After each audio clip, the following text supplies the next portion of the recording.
আরজিকরে নিরাপত্তায় আধা সেনা নির্দেশ দিয়েছে সুপ্রিম কোর্ট। গত 9 আগস্ট হাসপাতালে মহিলা চিকিৎসকের খুন ধর্ষণের পর থেকে আন্দোলনে চিকিৎসকরা, আর এর মাঝেই গত 14 আগস্ট মাঝরাতে আরজিকরে হামলা।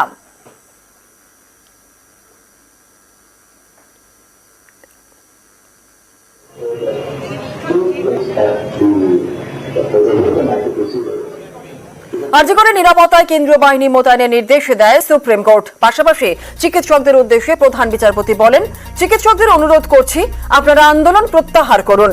আপনাদের সুরক্ষা নিশ্চিত করা আমাদের দায়িত্ব। দেশ জুড়ে আন্দোলনরত সব চিকিৎসকদের কাজে ফিরতে অনুরোধ করছে।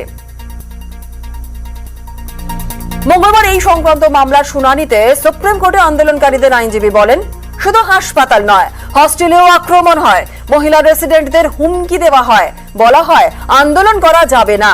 ভয়ে মা বাবারা বাড়িতে ডেকে নিয়েছেন। আপনারা বলছেন কাজে যোগ দিতে, এই আতঙ্কে কিভাবে সম্ভব? তবে আন্দোলনে অনড় রয়েছেন জুনিয়র ডাক্তাররা।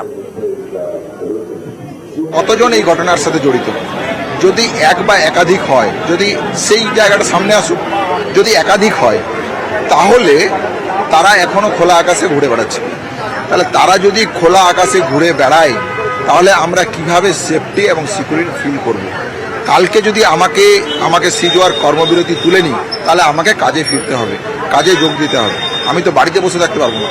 তাহলে কাজে যদি আমাকে যোগ দিতে হয় তাহলে আমার কলিগ যদি আমাকে জিজ্ঞাসা করে যে আমার রাত্রে নিরাপত্তার সুনিশ্চিত কি, তো মহামান্য আদালত এটা কনসার্ন করেছেন যে তদন্তের জন্য 22 তারিখ সিবিআই তার স্ট্যাটাস জানাক।